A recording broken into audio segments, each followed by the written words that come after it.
2. And you are live on the intranets. Hello, internets. I wonder if Graham and Rob will be watching tonight from lovely London. If they get the update. I don't know if they have the... Rob probably does get notifications.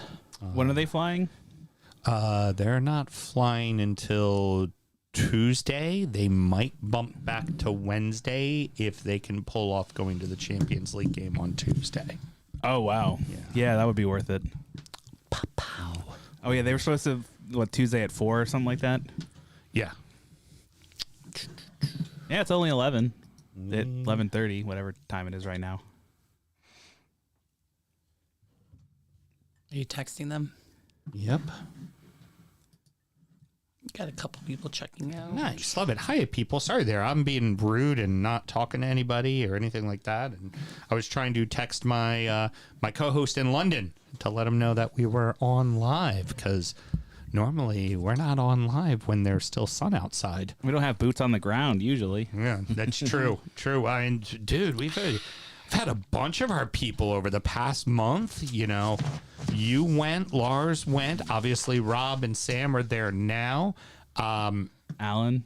Yep. Did Alan was at the you were out there with Lars at the same time. You met up with him and Eric? Yeah. Did you guys know each other before all of this? Lars and I went to high school together. Okay.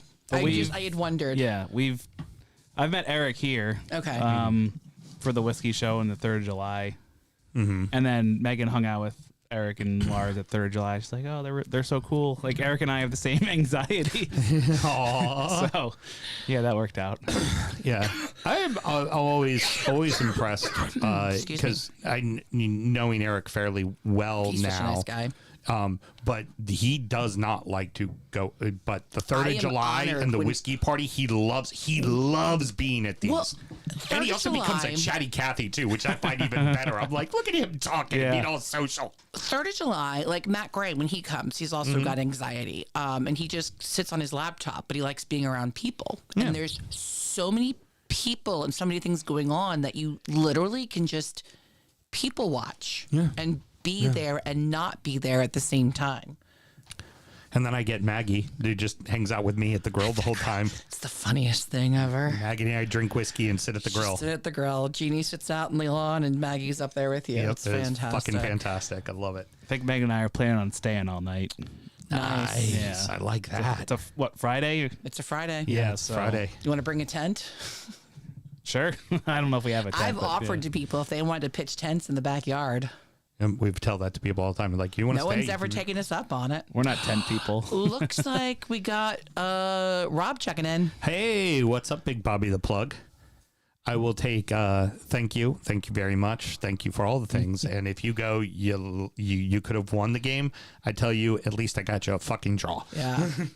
I fucking love watching the pictures of them out there. They just look so happy. You lost the league at Hill Dickinson Dock. You lost the league at Hill Dickinson Dock. Oh my goodness. All right, gentlemen. All right. Are you ready to start a show? Yeah, let's do a fucking show. All right. This is Whiskey Dix, and you're listening to the DU Football Show. Football! And oh boy, was it some fucking football this weekend. A lot of fucking shit happened this weekend. Well, really, all the shit happened on Monday. Just now, about an hour ago. For 45 minutes, it was football. Big Sam is barely recovered. Oh my God, my heart is still fucking pounded out of my chest. Let's start the show. Born in the land of Bowie, Maryland. Bred to be a fan of fucking Everton. Punch you in the eye and drink your rye. Sam Houston. Sam Houston? Arsenal fans have another Sam.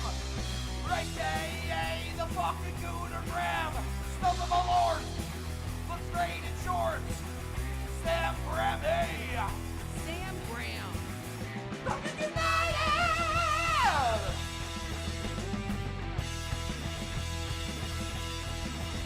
Fucking United!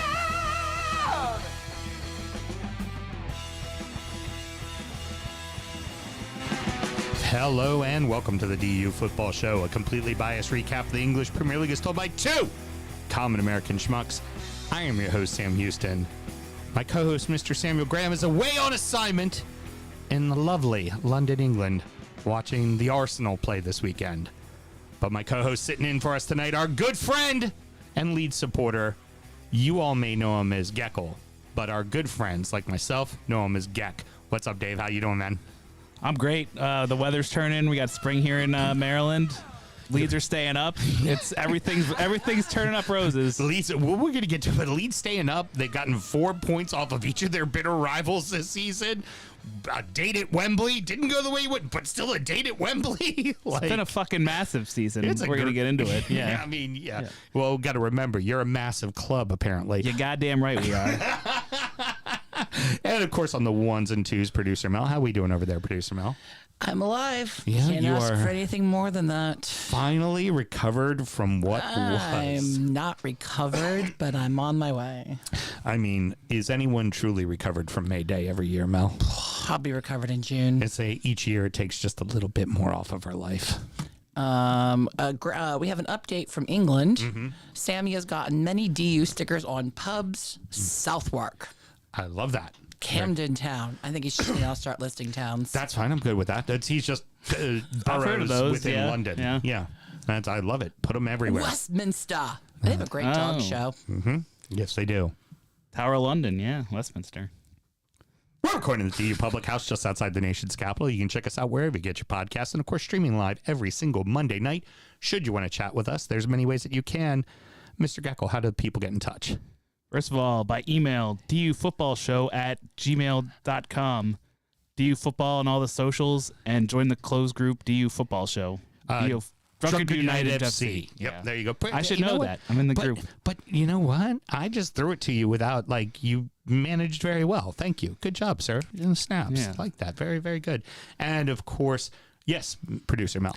Illington, Borough Market. Thank you, Producer Mel. And should you want to support the show or get this show ad-free, how do you go about doing that, Mr. Geckle? Because you are one of these. Patreon.com/DU Football Show, just $5 a month. Very good. I love it. You get sound check, you get injury time, you get this show commercial free, all the fun shit. So it works out very well. Or what is it you always like to say, Producer Mel, about scrolling down or some shit like that? There's a link. We made it easy for you. I know how lazy you all are. We just want your money, please and thank you. Just stick DU Football Show in Google. Something will pop up. I work in the wine and spirit industry and have a deep passionate love for all things distilled spirits. So as the red-blooded Americans we all are, we vow to have a drink in our hand throughout this show and every single show. We are taking a break on number one. We are going to wait till Mr. Graham gets back for that because it's just the right thing to do. But I did pull ourselves a damn fine whiskey today. Mr. Geckle, what are we drinking? So we have Wyoming whiskey, bottled and bond, double cask, aged in sherry casks. So bottled and bond has to be aged for 4 years, and it is approved by the federal government, and it has to be at least 100 proof. Mm-hmm. And this is exactly 100 proof, and even I can do that math. That's 50% alcohol by volume. Yeah, very good. Look at that. And the blurb on the back. A whiskey gets its color and character from the cask in which it ages and matures. This double cask whiskey goes through the process twice. The first 5 years in the barrel makes it bourbon. The sherry casks add a touch of sweetness and brings out the best in the spirit to deliver superior smoothness and drinkability. Straight up or on ice, twice is nice. Very good. And this is a wheater mash bill. So this is corn, wheat, and barley instead of rye. It doesn't, where Graham always talks about all sweet with a ton of heat. There's nothing really in the middle. This actually has a little bit of binder to it. I think that's because of the sherry barrel. Runs about 75 on the shelf. It's a great little whiskey, and it was one that I hadn't pulled out in a while, and I was like, you know what? Let's go with something nice and easy. Let's not try to reinvent the wheel here and do some kind of crazy scotch or anything like that. Let's just do something I knew my boy would like. I am enjoying it. I'm not a big wine person. I do get that kind of red wine dryness. Mm-hmm. With the bourbon, it's nice. Yeah, you'll tend to get a little bit of darker fruits, right? And you'll get that dryness. Sherry is always going to have a dryness to it.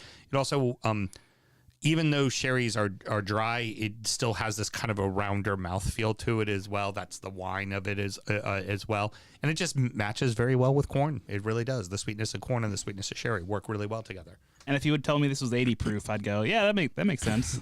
But it's 100. So it's So think of bottle and bond like USDA.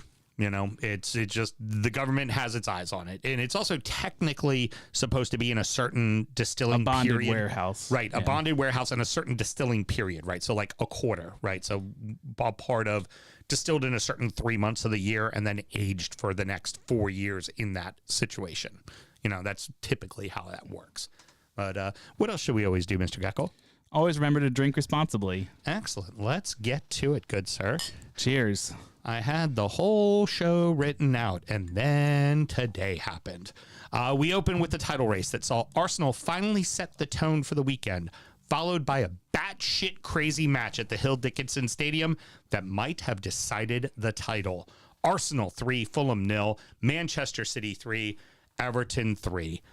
Gunners come out firing, score 3 goals in the first half, and for the first time in this calendar year, Arsenal went out and tried to win the title as opposed to go out and try to hold on to the title. I can think of 2 other matches where they did that, but I've chosen to block those out of my mind. Yeah, well, yes, you were the outlier. But for the most part, especially the last month and a half, you've just kind of seen them going, all right, let's just see this out. As long as we don't fuck up, we'll be okay. We'll win. And that will always get you in trouble. And it has gotten them in trouble. And this match, they came out and they took it right the fuck to Fulham. They went right at them, which is exactly what I would imagine all the Gunners supporters have been screaming for the past fucking month. I mean, if you had the blueprint for this match, they got it to a T. Mm-hmm. You had Saka with a goal and an assist, and he looked dangerous. Mm-hmm. If they're going to win the title in the Champions League, Saka needs to be on form. You get 2 goals from Gyökeres, and then you're up 3-0 at halftime, and you can rest people. Yeah, you're able to. That was the next thing I was going to bring up. He's able to rotate the lineup completely for the Champions League on Tuesday, which is massive. And it also then, because you're able to rotate the people, means you're able to rotate the people again when you play West Ham. You know, so this couldn't have worked out more perfectly for him, and this also couldn't have been a more Fulhamish performance that I've ever seen in my entire life. Yeah, they're one of the few teams that have nothing to play for, and they kind of showed it. They kind of there was a brief period where it looked like they tried to get into the game, and Arsenal grabbed a second, and then that was pretty much it. Yeah. And then the second half was just a training exercise for both squads. I mean, there really wasn't anything else to talk about, right? Like, it was good goals. They immediately got. I want to talk more about Arsenal, but there really isn't a ton to say other than they finally did the job they're supposed to do. And you can't say that 3-0 win doesn't put the tone into the brain of City and how they had to come out and perform against Everton, right? Like, you can't say that doesn't affect them. No, you can't. City, City collapsed today. Yeah, they just did. I don't know what you're telling me. Close the curtain. Sunlight is pointing right in my face. Shit. Just say that. Hold on. Ready? Yeah. Yeah. Update from Rob. Yes. All 3 goals happened at the clock end where Sam sat. Fucker. And left back. And while not comfortable, need Timber back bad. Yes. Of course, you do need Timber back badly. Back to your regularly scheduled show. Yeah, and I was very much hoping that Rob was going to, because I knew where Rob was sitting was behind a goal, and I was hoping that all the goals were right, because he was supposed to, like, lower bowl. So they were on different goals? Yeah, I guess, yeah. You can only get one, yeah.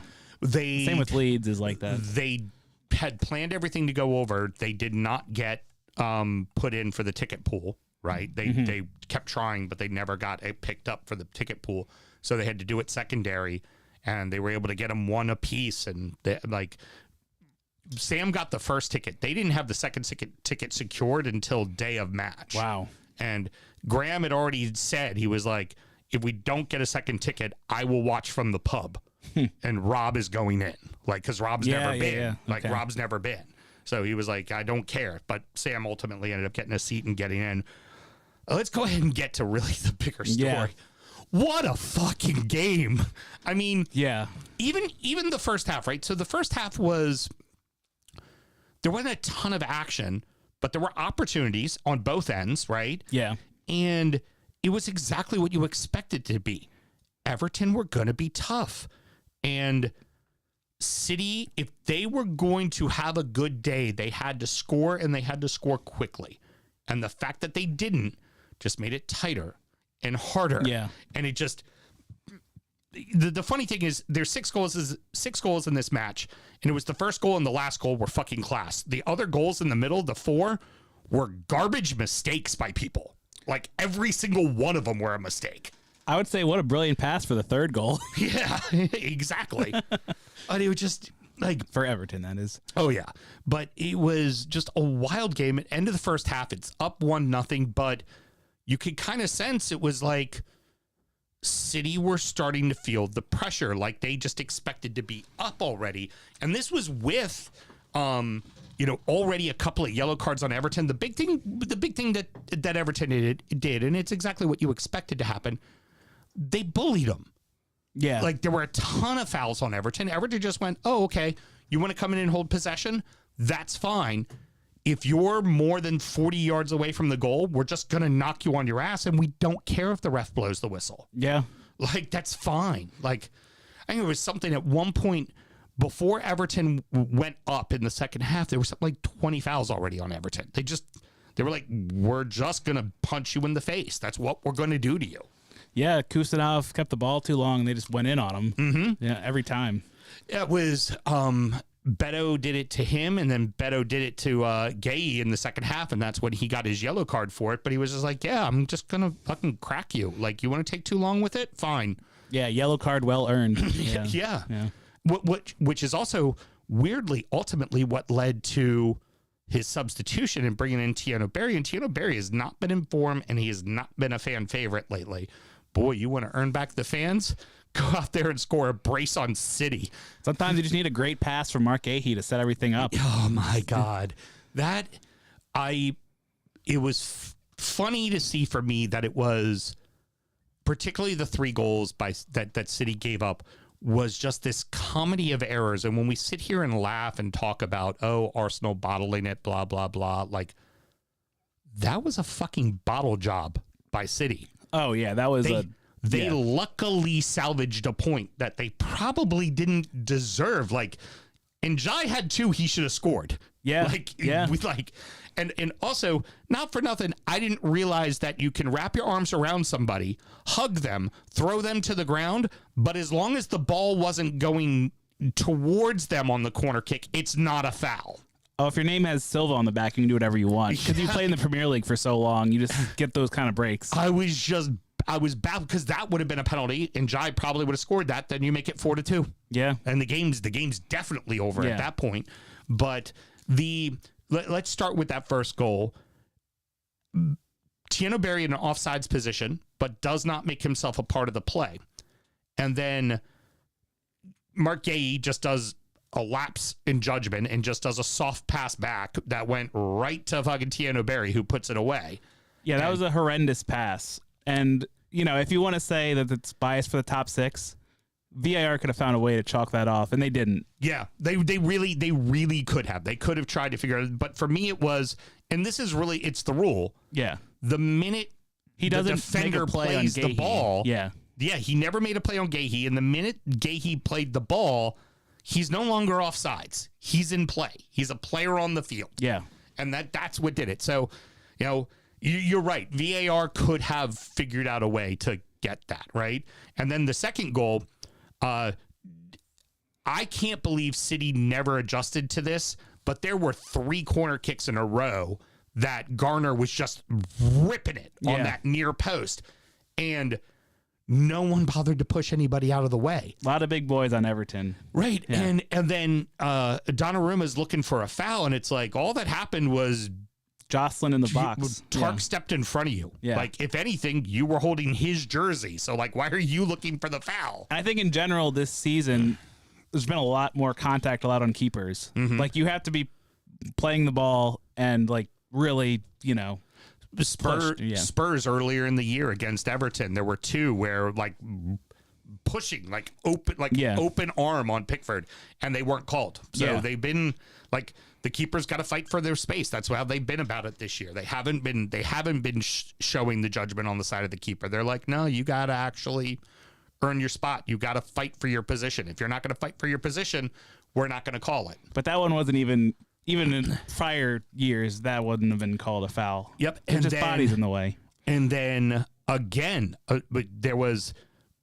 before the third goal, there was even more mistakes again from Kuzmanov, where Njai gets through on a one-on-one.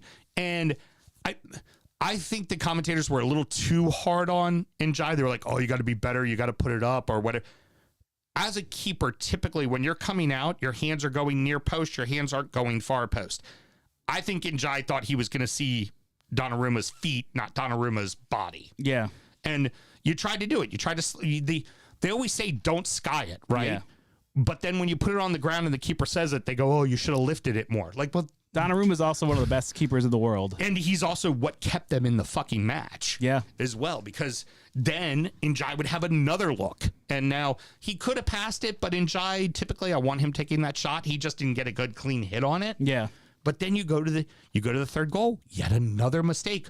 Merlin Roll, why is, like, I know he's been hurt for a while, but he's been on the bench for the last 3 weeks. Why the fuck hasn't that guy gotten minutes? Jesus, he was a he did a lot. machine. Yeah.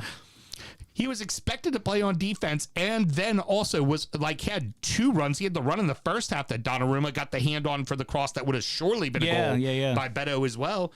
And here was the one lapse that if I'm gonna be critical of Everton in the match, this is where I'll be critical of them.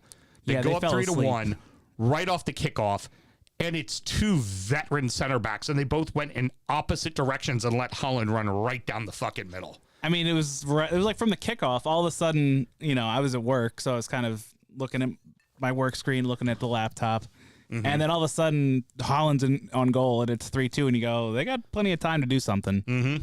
Yeah. And then ultimately, 6 minutes added in the 98th minute, Jeremy Doku finally equalizes. I'm not sure it was necessarily a corner, but, you know, that's fine. You know, it felt like it was going to be too good to be true for Everton to actually win the game, right? For Moyes to finally beat Pep, for Arsenal to be completely in the clear, right? Like, it was too good to be true. And Doku gets that, and I've heard some people be like, we were too passive on both those goals. We were off them a little bit.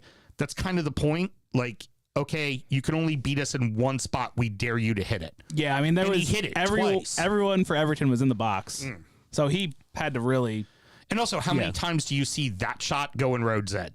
Oh, yeah, or get blocked, Doku hit two fucking gems. What are you gonna do? And he hasn't done anything else this whole season. Yeah, pretty much. What the fuck? Yeah, but that's City for you. But then there you have it. The table is now set. City has dropped points. Yeah. All Arsenal has to do is win out. Win every game. Yeah. And you win the title. There is no way City can catch you. And also, not for nothing, City still got to play Bournemouth, and Bournemouth are on a 15-game unbeaten streak. Yeah. Brentford is fighting for European opportunities. And they always give City a hard time. And the final match of the season's Villa. It may not matter by then. But the other big one, I don't know if they're going to Palace or if they're at home. But if they're at Palace hasn't given up a goal at Palace in like 5 fucking matches. Like, they've been on a roll. Yeah. But then, of course, that's going to change because Everton's going to score on them this weekend. That's all. But, well, they got their mind elsewhere. What do you think, Geck? Do you think that Arsenal can hold on, or are they going to fuck it up? I think at this point they don't have to leave London. They've got a 2-point lead, and I mean I know the goal difference is close, but it doesn't matter now if they win out. Palace last match of the season. I don't know when the Conference League final is, but I think it might be after the season. So Palace is one. You know, they're not thinking about Arsenal. No, not one bit. They won't be thinking about City either, frankly, unless it's in their building. In their building, they'll care. Yeah, I mean, it's Arsenal's like at or home Burnley, at West Ham, and then at Palace. I think at Palace to finish the season. So I mean, I think they can win those 3. Yeah, and the way they played Saturday, you would think they've got to have confidence. Well, and also now the goal differential is 4, I believe. Okay. Yeah, 37 to 41. That's big. Yeah, I mean that's massive.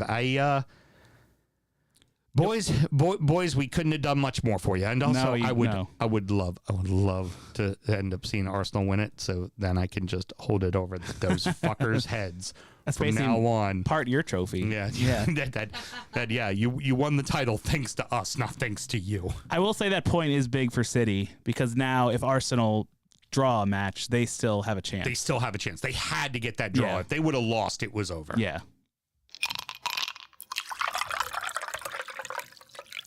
And a fight for the final Champions League spots are taking shape with a classic Northwest derby and 2 big clubs also battling for 1 Champion League aspirations. But for the other one is a faded memory as they're trying to survive relegation. Manchester United 3, Liverpool 2, Spurs 2, Villa 1. United played an almost perfect first half until they gave up the 1 goal. Well, that was in the second half. Oh, I'm sorry. I thought it was the very end of the first half. But here's the thing for United. They play fucking perfectly. They're also playing perfectly against a completely depleted Liverpool team. And yet somehow find a way to let Liverpool back into the fucking match? Yeah, they were clearly the better team in the first half, but their 2 goals were still pretty fortunate. Mm-hmm. That second goal, I thought the rule was if you handle the ball in the lead up to a goal, it's a handball. Now, yes, Van Dijk literally pushed Šeško's arm into the ball. Like it looked like he almost grabbed his arm and went, "Here, puppet, hit the ball with your hand." I mean, it was almost that bad. But it hit your hand on the way into the goal. Thought that was a handball. Thought that's what you call that. I mean, from the replay, it did kind of look hard to tell. Yeah. And he doesn't really hit the. I know he scored and he touched it.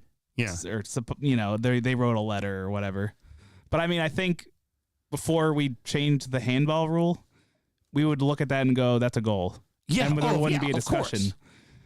When it was deliberately handled the ball, you go, "That's not deliberately handling the ball. That's grazing it with and then it hit off your hand. Yeah. That's and what it went like, ooh, I'm just like, yeah. Oh yeah, I'm with you on all of that, but dem not the rules. Well, who knows what rules the Premier League refs are following? I mean, VAR. We are starting to see it has become so blatantly bad with VAR. Like you look at, like I said today, Bernardo Silva literally turns around, puts his arms around Merlin Roll, and just swings him around, and then falls on him, and it's like he's not even looking where the ball's coming. Yeah. He's legitimately only and nothing. In this instance, if the rule is if the ball hits your hand in the lead up to a goal, it's a handball. Well, then the ball hit his hand. Like it's a handball. Yeah, like that's the rules. It's a handball, all right? At the very least, Bruno Fernandes doesn't get credit for an assist on that one. Right, which now has got him tied with Thierry Henry and Kevin De Bruyne for most assists in a single season with 3 matches left. In all likelihood, you have to assume he is going to break that record. Man U, their attack has been actually pretty good all year, so probably. Mm-hmm. Oh, yeah. You have to imagine. So, and credit Liverpool legitimately. They are down to nothing. Like, it's Gakpo. Oh, they're playing Curtis Jones at right back. Like, they have... And they're right back at right wing. They have no one to use right now. They are completely depleted. And the fact that they even made it a game was surprising. Like, that should have been 3-0. Well, Man U gave them 2 gifts. Yes, they did. Absolutely, they did. Which is where I think the next question that I'm going to ask you, I don't have it listed, but it's worth asking, is, all right, Manchester United's likely finishing in 3rd. Yeah. They've clinched Champions League with that win. Why do we feel like they're not still back? Because it's like this Oh, shit, they're definitely right? not back. Their Right? defense is still pretty bad. Yeah. And it doesn't, I mean, they have plenty of money to spend from somewhere. They always do. But the other thing is, so when Leeds beat them, Carrick, all he could do was complain about the red card. Right. Like, brother, you got absolutely played off the park. Oh, and you God, didn't say anything about it. Yeah. So if you don't have that, like, inward looking at you and going, we need to be better. Like, I still, if it starts to go wrong, I think it'll roll down the hill again. So you have to give Carrick the job, right? Yeah, I feel like you kind of have to. Yeah, at this point, he's with his record. You've kind of Who are you going to get that's better? And now that's 3 in a row, right? And next up is a winnable game. It's at Sunderland, but Sunderland's been losing at home lately. You think of that 5-0. And their center back is a 3-match suspension, which we'll get onto. Yep. Well, it's I have already dropped him in fantasy. Thank you very much. It could be why I drew and didn't win because of his -2 fucking points. Theoretically. But, yes. The but with that, you like that should be a win. Then it's Forest. Well, at that point, Forest may already be safe. So Forest may not fucking care. I think so. I think they're 6 points ahead of West Ham. I don't know when Forest play, but West Ham plays Arsenal on Sunday. If Arsenal beat West Ham, I know Leeds are safe. Yes. I guess technically Forest wouldn't be, but they're so far ahead in goal difference that they would be. They talked about it today. Forest plays Newcastle on Saturday. A draw and a West Ham loss makes them safe. A win makes them safe. So if they beat Newcastle, they're safe. I think as long as they don't lose 5-0 to Newcastle and West Ham lose, they're safe. Yeah, because they're like 10 goals ahead in goal difference. Agreed that they are. Especially that big one at Sunderland really helped swing the tide for Forest. And also not for nothing, Forest they do have a 1-0 lead on Villa. Now they got to go to Villa for the Europa League, but yeah, they do have the lead on them currently. With Liverpool, do we think Slot's on next year, or do we think he's gone? I tend to think he's gone myself. It just seems off there. And if Xabi Alonso is available, if he wants to go manage Liverpool, I think the Liverpool fans would take that over whatever Slot did this season. Yeah. Even though he won a title, I think I would go with Xabi. Just the vibes they need that would lift up the. But they've got to make changes in the middle of the field, and they got to make changes at the back. Well, too. they're going to have to. And who knows how much money they're really going to have to spend. I mean, you remember 2 seasons ago they only bought Chiesa for like $10 million, so it's a rolling 3 years. So even though they spent all the money this year, they still sold a few people. Yeah. So I'm sure they'll have.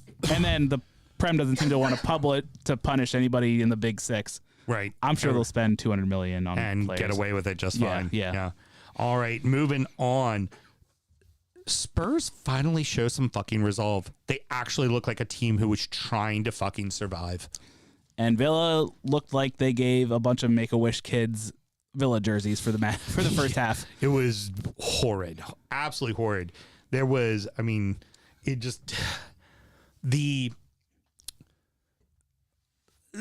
second goal to Richarlison was a great fucking pass for the goal, but it was just like it didn't really even feel like Villa felt like even fucking defending. Like they were just like I was just kind of. I understand that there's one eye on Europa right now, but to just look that inept at home, was shocking. It was absolutely shocking. I mean, we'll get on to Forest, and they rotated a ton, but they fucking showed up today. Right, they did. And I mean, I don't begrudge them to rotate, but like that was awful. Yeah, no, it was fucking horrific, and they get a goal at the end, and that really means fucking nothing.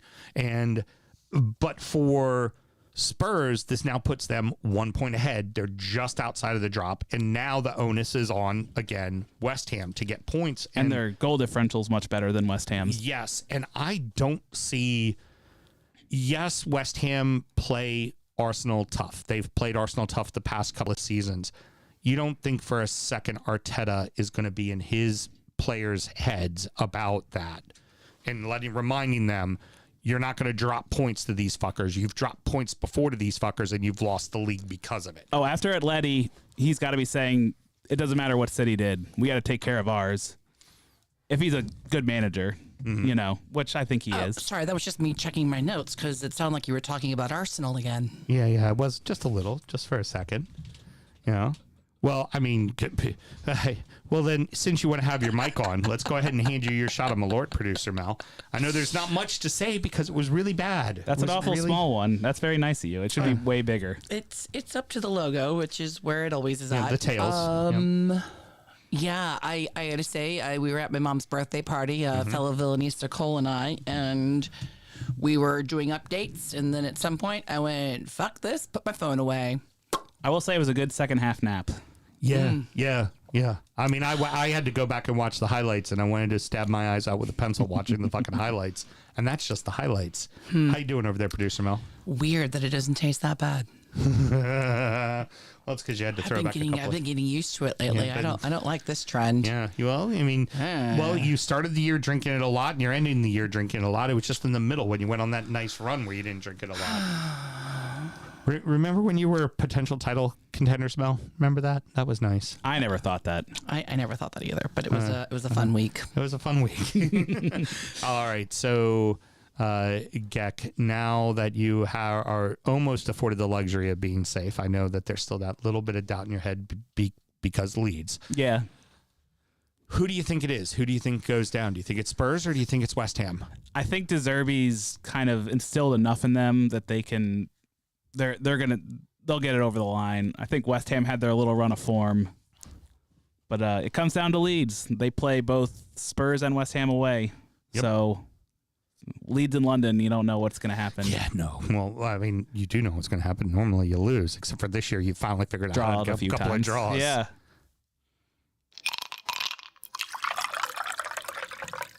Rounding out the rest of the league, and so that happened.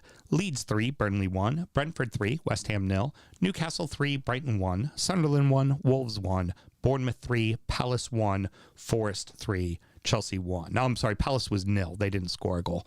My apologies there. So I really wanted to do a whole segment just on Leeds and Burnley because I wanted to let you talk about your time over there. So I actually got us through the first two segments a little quick because we're actually going to now talk about Leeds and you getting to go over there. Pretty simple. This match was all Leeds. I'm a little surprised. Let's talk about the second goal. Yeah, go for it.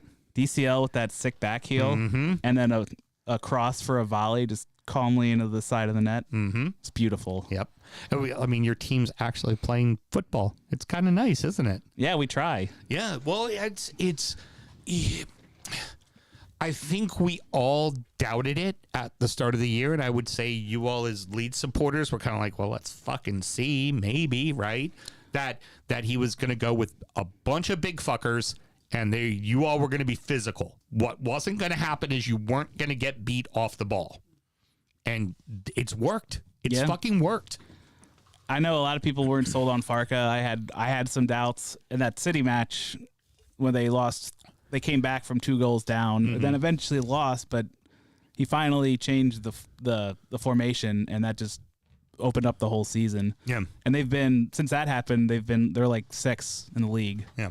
Real quick on Burnley, I'm going to keep saying it every week, and I'm going to say it again this week. I'm going to pull a Graham 5 times thing, is I don't see Burnley being anything but 20th. Wolves still play Burnley, and I think Wolves will beat Burnley. I think Burnley's the last place team. And also, mutually agreeing to let go of Parker with a couple of games, you should have taken him down with you, because I think you would have done well with them in the championship. So like Graham said, suck but try. Right. So that the team sucked but tried. The board sucked but didn't try. Yeah. Yeah. They've been going this way the whole season. Like, why not go with someone else and give it a go? And now at this point, you're just, I don't know, you bring Deitch back for the championship? Like, it just didn't make any sense to me. Like, well, and also Parker had a really good year with the team in the championship, and you spent some money, but you didn't really spend any money. Like, not enough. You didn't make the attempts that both Leeds and Sunderland went, we're staying in the fucking league. Yeah, Burnley had some loan options that they had to make good because they got promoted. Mm-hmm. But they spent $20 million on Armando Broja. He's got one goal. Yeah, right, precisely. And I just don't get why firing Parker. But now, why should those guys even care? They're not auditioning for anybody. That's not going to be the coach. That's like the one positive, I guess, if you're a Burnley fan for next season is no one's coming in for any of your players other than maybe Steve. Yeah. He's definitely going to be gone. Yeah, that's the only one that's going to be gone. And the other ones that are going to walk, like the, you think of like Kyle Walkers and stuff like that, like they were only going to be there for a year if you stayed up anyways. Yeah. That was it. Yeah. So really no big deal. But let's talk about you. The week before, you got to go with your lovely bride to Leeds for the Wolves match. Tell us all about the lead up, all the fun stuff, just everything. We want to hear all about it. Yes, it was fucking amazing. So there's like one direct flight a night that goes from Baltimore to London. So we flew out Wednesday night to Heathrow, took the tube to King's Cross, and took like the 2-hour, 10-minute train ride up to Leeds. And there was a delay in front of us that only ended up being like 2 minutes, but I was like, I got to go to the beverage guy. So I went and got a couple of Madris on the train up. Love it. Landed in Leeds on Thursday afternoon. Got settled, hit the pubs. Found there's like one bar in Leeds that has Beamish. So very to cool. Ireland last year, I had to get a Beamish. Like scoped it out. And then got a few more beers, and then made friends with some bartenders at a bar like across from our hotel. And then we saw them the next day, and they're like, David and Megan, hi. We're like, oh, hi. We're like, oh. So they were like, you guys are so cool. We're like, oh my goodness. They like told their bartender friends about us. Like us. Yeah, I know, pretty much. Friday we did a day trip to York, which is like, imagine Fells Point if it was in 1,000-year-old Roman city. Oh, fun. So there's like Roman walls, like a giant cathedral, and there's like pubs all over the place. And their main like kind of touristy area is called the Shambles, which is where It's a Shambles comes from. That's a fantastic title. I love that. So I guess it came from, there was like butchers, and they had like the shelves, and they were kind of askew. So that's kind of where the name came from. But so ran into some Yeovil Town fans on an away day because they were playing York. Oh, no shit. Okay. And they taught me their Luke Ayling song, and we sung it together. The only line I can remember is that they'd let him shag his wife, their wives. Oh, fabulous. But then they were all, as I was leaving, they're like, we all hate Leeds scum. I was like, we all hate Leeds scum. I was like, like fair play. Yeah, I'll let you get away with it. Yeah. That was the day before York City's match, right? Wasn't it? Or yeah, it was. So they played on the Saturday. And then we got back from York and met up with Lars and Eric. And we went to the Moot Hall Arms, which is like the Leeds pub. There's like Leeds shit everywhere. So it's just, we were just talking to all the Leeds fans, and or at least Lars and I were.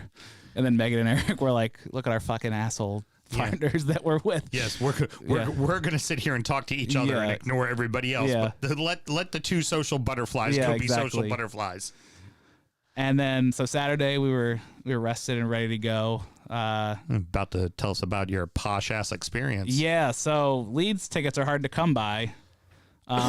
So Lars and Eric had got hospitality, but like the one where you can wear a jersey and stuff. And they were all sold out by like, this was like November, December. So I got the cheapest, quote unquote, hospitality package that was left.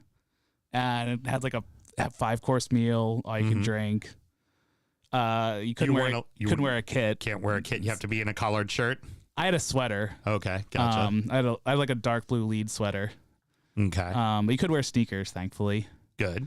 But yeah, the food was fantastic. They had like a lobster empanada, and then like a grilled lamb shank. It was so good. So for people talk a little bit about what that hospitality setup is, like what you get. Like you kind of obviously the meal and everything, but it's very different from just being outside the grounds in a pub, having a pint, and then walking through the turnstile and going to your seat. Yeah, so it's like you get a server and everything, and they're like right before we go in for the match, they're like, "What do you want at halftime?" I was like, "Well, Guinness, obviously," but I was like, "Oh, that's smart," because you only have 15 minutes.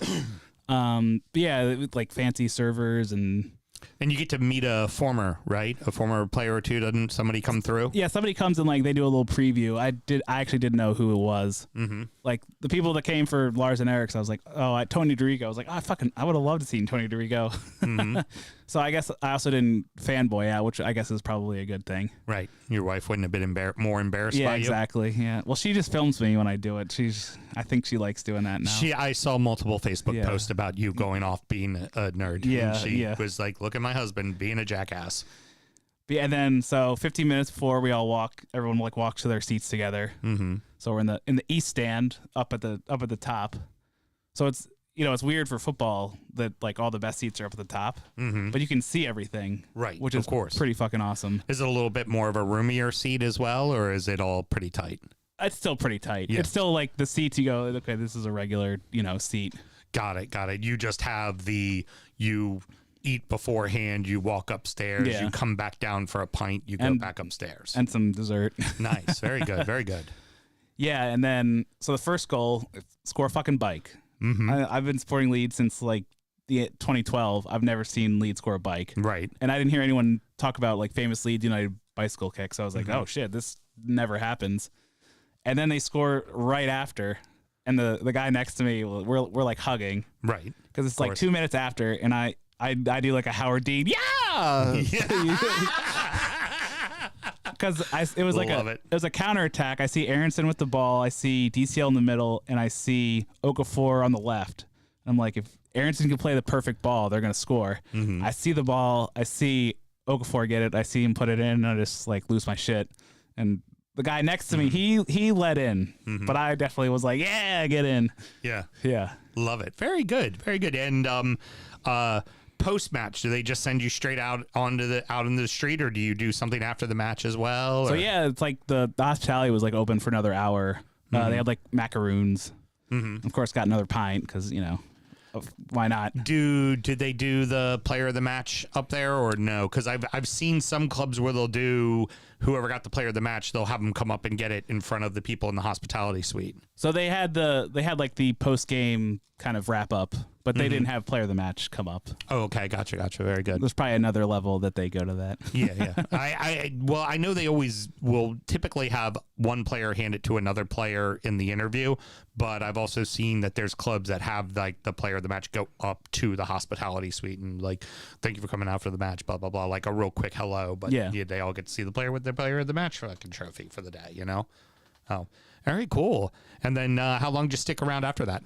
So we went back to Leeds, or I guess like this Elland Road's kind of a couple miles away from the city center. Right. So we both stayed in the city center.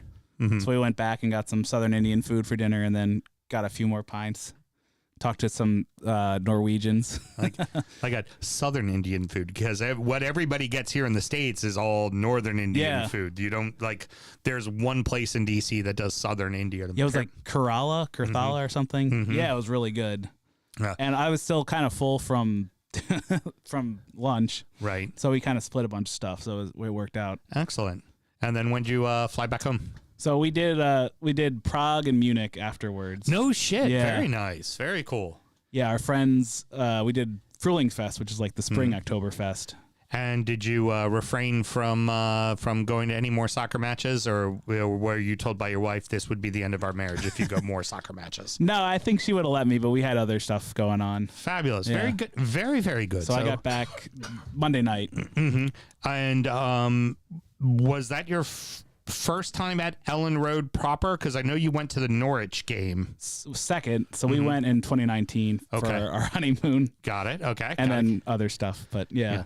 Very cool. And then you also went to the Norwich match, right? Yeah. And that was the other one you did too? Yeah, I had to sit on my hands in the home end. Yeah, because you just had to pretend like you were just a Norwich supporter. Very good. Well, like I said, Leeds pretty much safe, right? Which is, and we talked about this very briefly at the start.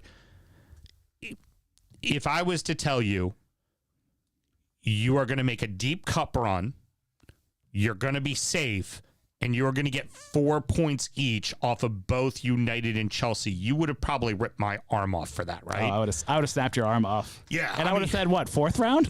Yeah.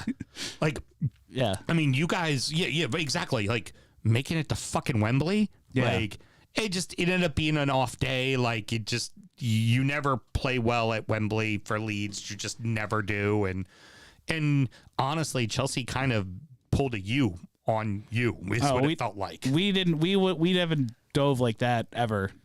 Yeah. We haven't played that shithousery ever. Yeah. They're a billion-pound squad. It's kind of like, it's a little bit respectful, I guess. Saying you can't beat us with skill, you have to roll around on the floor. Yeah. Yeah. And, But they didn't play well.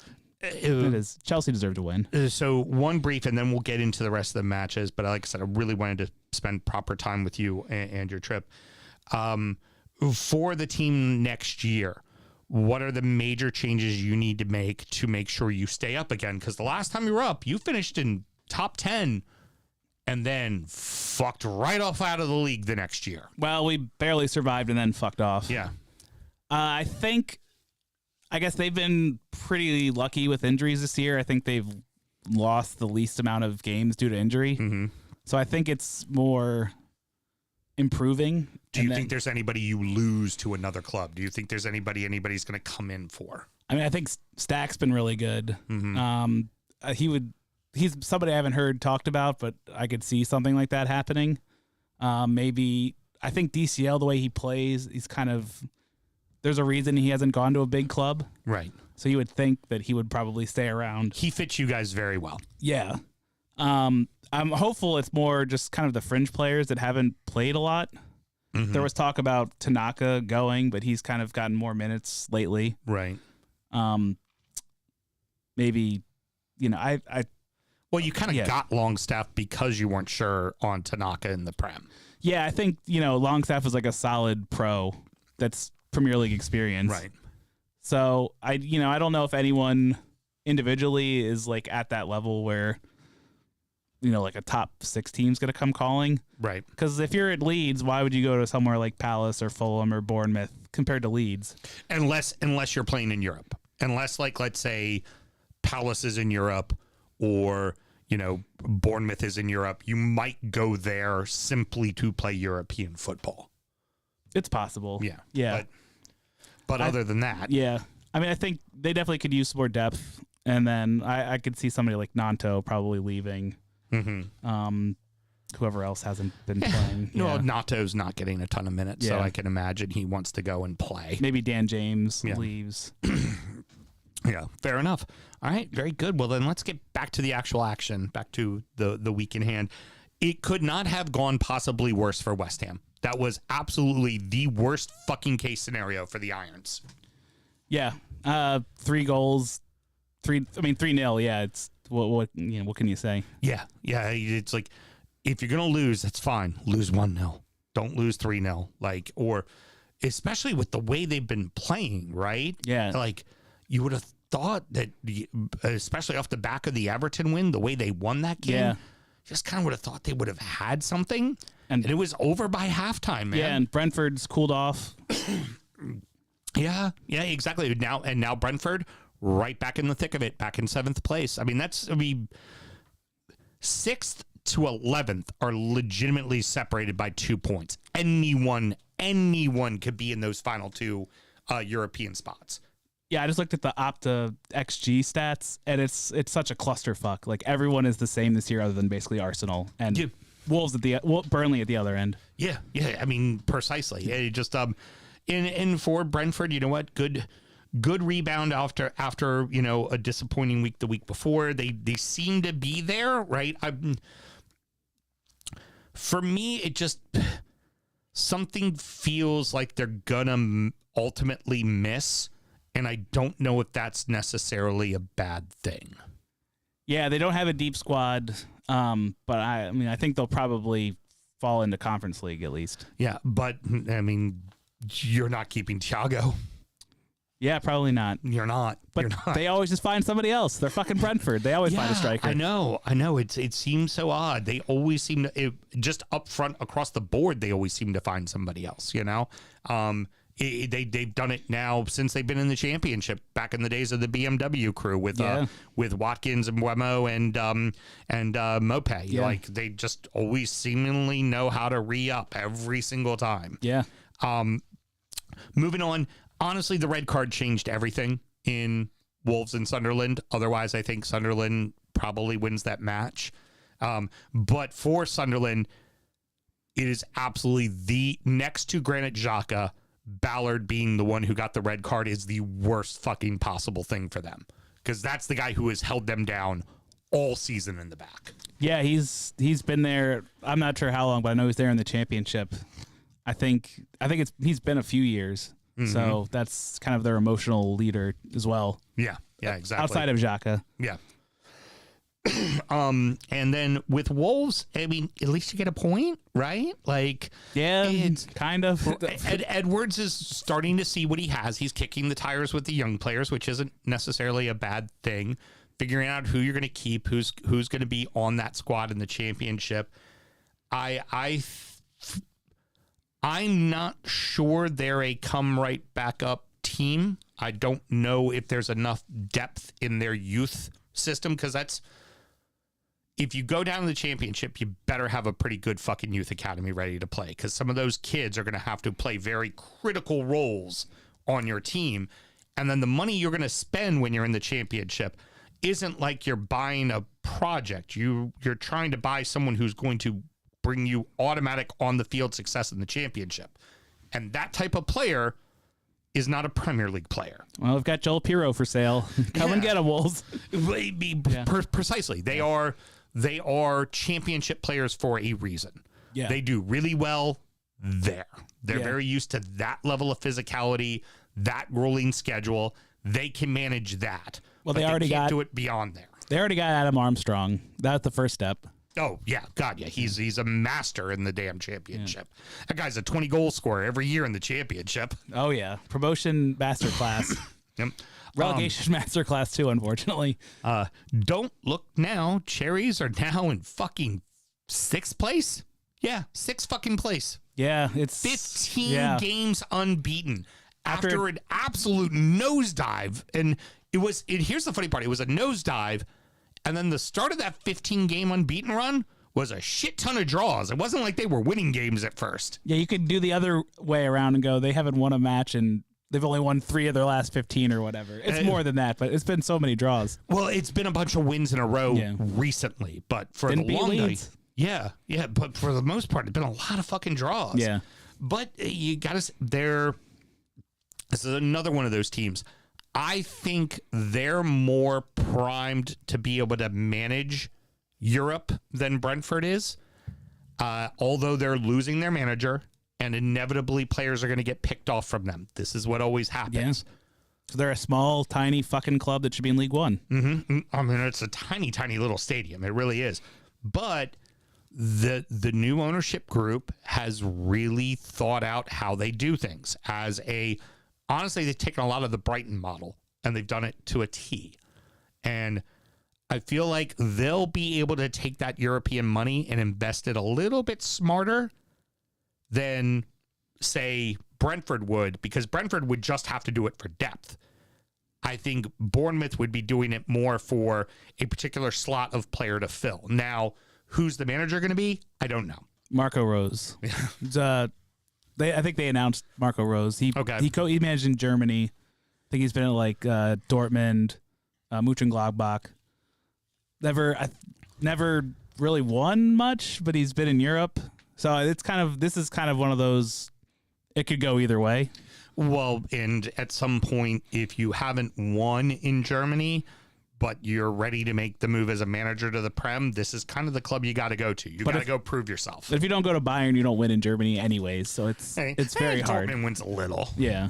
You know, so to say he was at Dortmund and didn't win, normally Dortmund finds a way to win something every year. Yeah. You know, normally they can win the League Cup or like, the domestic trophy, but they don't always. Sometimes they've won the league, not a ton, but they've won it a couple of times. So,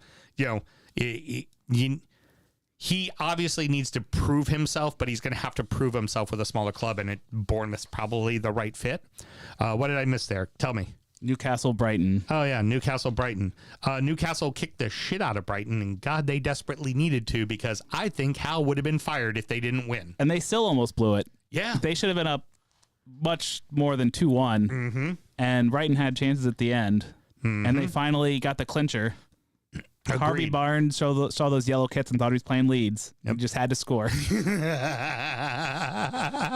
Yeah, it's I fear for Newcastle because they're not going to make Europe, and I fear they are going to lose some massive pieces. Now, the good news out of that is they are going to get a lot of money for those massive pieces. So Voltemata and Gordon didn't play against Brighton. So I wonder if Hal's already kind of saying who wants to be here for my project, because he's going to be back next season. And if Gordon and Voltemata don't want to be there, fuck off. I'll find somebody that wants to play. Yeah. I feel like you could probably get a penny for Voltemata. You're definitely going to get a good penny for Gordon. But I feel like Bruno Guimaraes is going to want to play Champions League ball. And frankly, he deserves to. He's going to get paid. Yeah, he deserves to.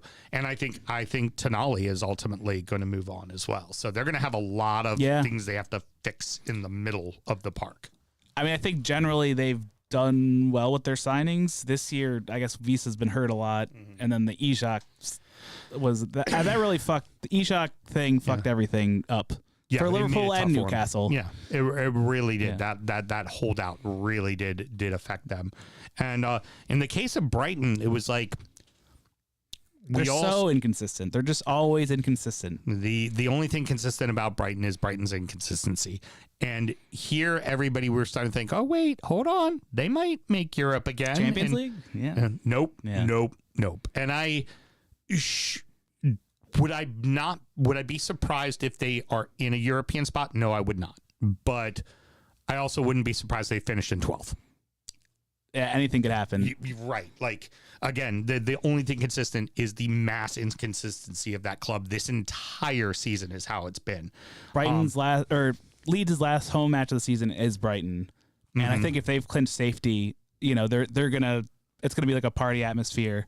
It'll be like in the championship before it came down to the last match of the season and they were worried about winning the league. And they just stepped on Bristol Cities, who ended up making the playoff 4-0. Right. I'm hoping that something similar happens. That would be funny. And then the final match of the day was this morning, a weird one, a Monday morning match. We don't normally see that, right? Well, fucking Brits have a bank holiday every other fucking week. Fair enough. This was all Forest, and Forest scored quickly, too. They set the tone right away. Hey, Villa, you can still rotate and also fucking play. Yeah. Surprising. I didn't know you could do that. Yeah, exactly. And they played them off the fucking pitch. And for Chelsea, I mean, you think of all the things that could have gone wrong. There was the opportunity to be back in the game, and Palmer misses a penalty. Yeah. I mean, it was like a 10-minute break in between when they called the penalty and when he took it. Yeah, because the kid went down. Right. Well, then that's the other thing, too. I was going to get to that was the two massive head injuries. The one for the kid, and I mean, was it Yates that collided with him on that one that was head to head? It was somebody I hadn't heard of, so I think it was one of the guys they brought in. Yeah, they had to bring in Nico Williams for him. So. But it was not. It was neither player. I mean, I didn't see a replay. When they don't show a replay, it was that fucking bad. The highlights on Peacock, they showed it once. Okay, and then that was it. Yeah. Now, the one that potentially very much hurts Forest is that later on, Morgan Gibbs-White comes on. They were rotating players. He comes on, and he gets clocked and had stitches and a massive knot in his head. Yeah. Robert Sanchez goes out as well. I mean, insanity there. I mean, you see why teams rotate, because if Gibbs-White is out, that's a massive plus for Villa. Oh, big time. If he ends up being out. And I talked about this when I did my halftime check-in on the Tiki Talkies. You want to talk about what a gorgeous goal that was by João Pedro, and you want to say, you know what, 20-goal season, good on him. And then you look at the organization and you realize that they don't even fucking care. They don't care that they're in 9th place right now. I had no idea. I looked at the table and I was like, what? Chelsea's in 9th? Yeah. Yeah. And all that organization now sees is not a good young player that has slowly gone up the system, started at Watford, went to Brighton, and all he's done is improve and improve and improve. And well, we called him João Pedro for a reason. And Right. this season, it's Palmer takes all the penalties. yeah, Palmer takes all the pens. But to see him continue to improve, and then just to know that in that organization, they see that as dollar signs, and they will likely sell him. And it's like, that's not Chelsea. Chelsea's normally trying to win a title. And we looked at this incredibly young, talented team over the past couple of seasons and went, they're going to be title contenders this year. They would have walked to Champions League if they didn't fire Maresca. Yeah, but they somehow they know better. And if there's a squeaky wheel, they get rid of it. And it's just it's shocking. And I mean, not that we're going to be that bent out of shape about watching a Big Six club fuck 'em. fail. But in the same regards, for if you're a Chelsea supporter, you got to be ripping your fucking hair out right now. Because that's not who you are. That's not the club you support. The club you support wants to win a treble every fucking year. Like, that's the club you support. That's who they're supposed to be. And they're just becoming this kind of investment firm run by a bunch of fucking investment Americans. bros. Yeah. Like, it's kind of disgusting to watch. It's like, at least with Spurs, they're just a fucking laughing stock and falling apart. Like, with Chelsea, it's like they just don't care. They're like, we're going to make our money. Who gives a shit? Yeah. Like, get paid, make money. Woo! Yeah. I'm setting the lineup, bitch. I'm Todd Bowley. Sure money. All right. I know Graham probably did not hit his bet. And but I am. He certainly didn't hit under 3.5 for Everton City. Yeah, there we go. Yeah, so we know he's down. Geck, do you have a bet for us this week? I don't have odds, Okay. but I would say Brentford double chance against City. Okay. I'll Got just it. Leave it at that. Got it. Brentford double chance at City. No, fuck it. Brentford money line. Brentford money line. Yeah. We'll get the odds. Let the title go away. All right. Well, so I lost. I am now down $2,567. Big Sam's Lock of the Week. Geck, did you know that 6.060606060661% of the time it works 100% of the time? And I am going to continue with my 9-way 10-game parlay. Exactly. We are going to keep doing this until the bitter end. I'm not even giving you who they're beating. I'm just giving you the winners, and I'm going all winners this week. Liverpool to win, Brighton to win, Manchester United to win, Bournemouth to win, City to win. It goes against you, and I hope I lose. Villa to win, Forest to win, Everton to win, Arsenal to win, and Leeds to beat Spuds in London. Plus $105,287 fucking dollars. I just looked it up. Brentford is plus 650. There we go. I love it. I love it. I love it. I love it. That is absolutely fan-fucking-tastic. All right. Well, that is going to wrap it up, boys and girls. Mr. Gecko, any parting words? I want to yell about this Bournemouth penalty. Go for it. So, Henderson drops the ball against his own teammate, goes to pick it up. Senesi rushes into him, takes a step, sees the ball's too far, and he goes down like he's been shot. And the referee, he gives him the pen. Right. And VAR can't overturn it because there was contact. Oh. But this is a fucking contact sport. It was obvious that the contact did not affect him running. He fell over because he couldn't get to the fucking ball. Right. And that shit's got to stop. I'm sick of it. It almost feels like they're fucking up VAR specifically so that it can go away. I hope that's the answer. Yeah. Because it's fucking shit. It's been truly terrible. Well, I mean, here's the sad part is it's not, right? No, it's not going to go It's away. being adopted by the rest of the world. Everybody else is doing it. Somehow everybody else does it better, which, I mean, you're the Less fucking poorly, I think. You're the fucking Premier League. You're supposed to be the gold standard as far as the leagues go, right? And you somehow seemingly have these excuses, these long-winded excuses for everything, for what is or isn't a handball, what is allowed to be contact, what isn't allowed to be contact, who's grabbing hair and who's not grabbing hair. Like just, it almost feels like VAR wants to set the narrative that would have just been the shitty call anyways back in the day before there was VAR. I just came off of 2 seasons in the championship, and the refereeing there is also quite poor. But at least with the decision's made, and you move on. Right. Yep. And you go, okay, we got screwed. Okay, whatever. Yes. Be up by more than 1 goal. Don't worry about it. Good news, Keck. You don't have to worry about the championship next season. Goddamn right. That is going to wrap it up, boys and girls. Next up is DU Does EFL, where we're going to talk about the rest of English football. And oh boy, do we have some shit to talk about Geck.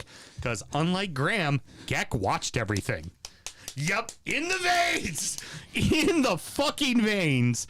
And of course, after that will be injury time, where we preview our weekend's action, talk about the beers that we were drinking, and we also check in on our fantasy and our adopted club. Should somebody want to support Injury Time, Producer Mel, how do they go about doing that? Well, you can just follow us at patreon.com/GU Football Show. But it's so much easier if you just scroll down a little bit, find that click that says something like buy us a beer, give us some money, naked feet of Grams, one of those things. Click on it and sign up, and we'll give you extra stuff. Ooh, Graham's feet. That'd be fun. Till next week, everybody. Good night. Peace.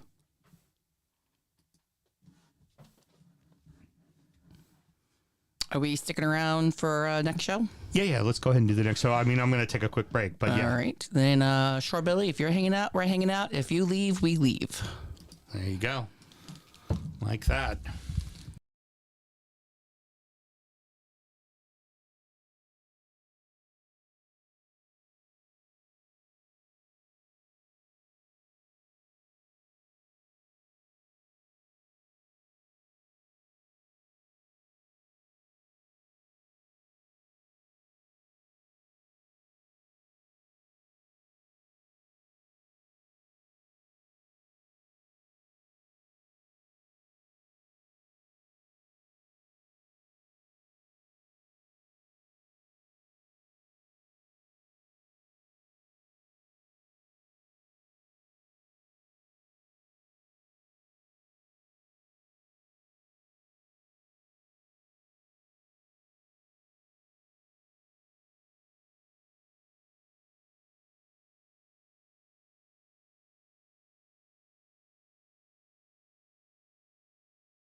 We are back.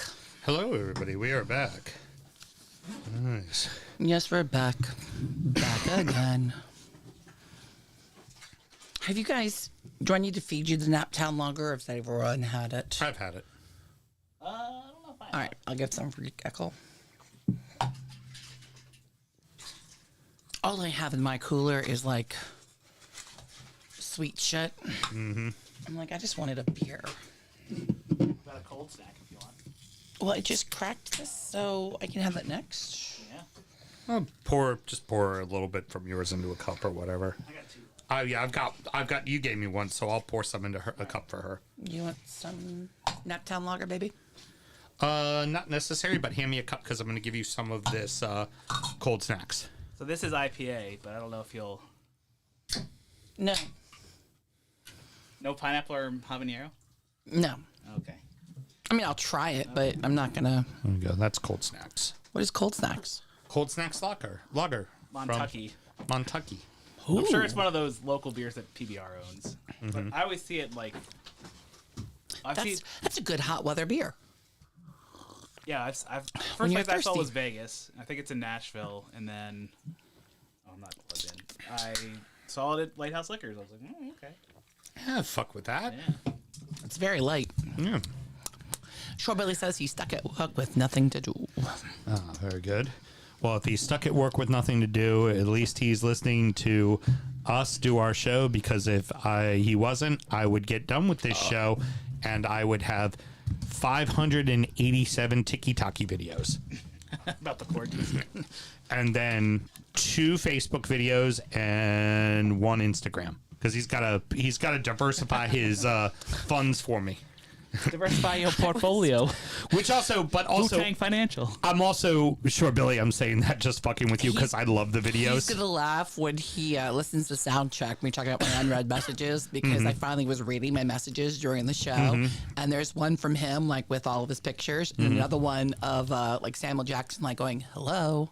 Like looking at me dirty, like, you haven't responded, you haven't noticed. Hello. Yeah, well, that's also sure, Billy. I never told her that you didn't send her, that she didn't send you a sound check, because the weekend was the weekend. Did I forget to sound check? I mean, not sound check, injury time. No, I did. You I did, sent him you injury did, time. but it was later. No. Oh, I sent it on the 1st. I sent it on May 1st. Yeah, it was later. So. The fact that I thought about it on May Day. In fact, let me see what time of day I sent that. Because now I'm curious. I think it was in the car with you that I went, fuck, I knew I had something I was supposed to do. Remind me when I got to take screenshots. Maybe after EFL. Should we do that now? I think, well, why don't we do that real quick now? Friday at 11:15 a.m. There you go. So Very that was good. before I passed out for my nap. You made sure the you sent it. last thing I did. It says win, so it must be good to go. Yeah. Well, the last time it said win, but it was like the league points weren't updated, but just double check that the league looks right. What week is it? 35? 35. Okay, I see 35 results on there. Holy shit, I ended up winning. Holy crap. Can I fit them all? Who got bonus points for me? Yeah. Slobishlai got bonus points. There we go. That would be what did it. Because I thought it was going to be... He should have, yeah. Yeah, I thought it was going to be 35-35, but Slobishlai gave me the win. How about that? Fucking hell. I thought I was going to lose. Because I had a bad week. But fuck it. We'll It was a weird week, so probably a lot of people. Yeah. Gotta go to results. That would be good if I gave the point results. I sent that to you, right, Mel? What? Yep. Yeah, okay.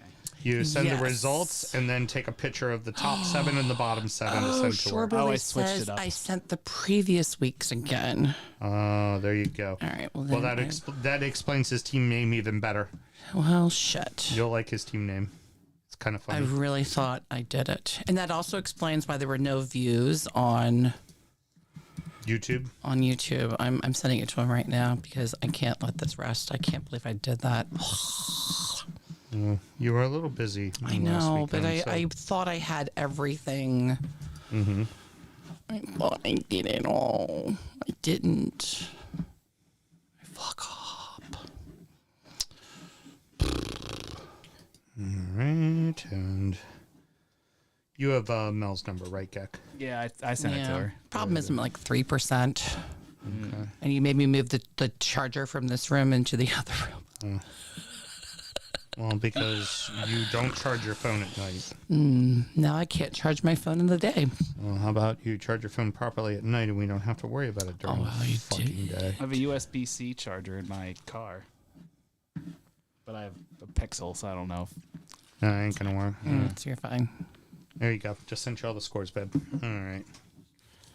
Worst case, I could log into my Premier League Yeah. app, or just hand you the. I guess I could hand you my phone. Well, what she's gonna do is ignore. She just focuses when we start the show. She'll just focus on that and get the numbers in pretty quickly. She's a well-oiled machine. She's a on that. professional. Professional. All right, Mrs. Houston, when you are ready, we are ready.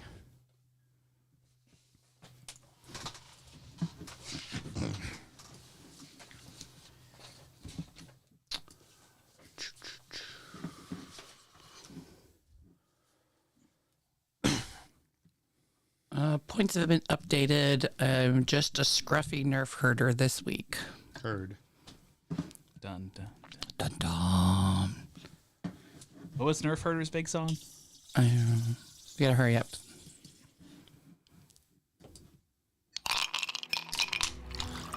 There we go. We finally get to do an EFL show where the person sitting across from me has actually done as much work as I did into the show, as opposed to I write the entire show and he just comes up with clever witticisms.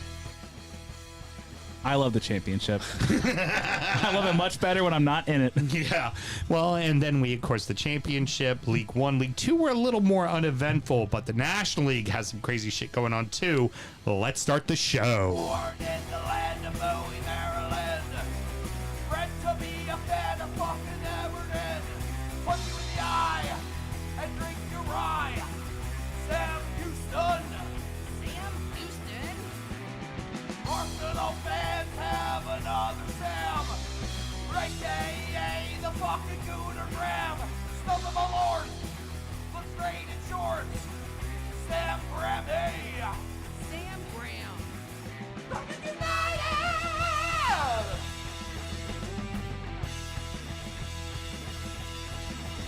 Fucking United!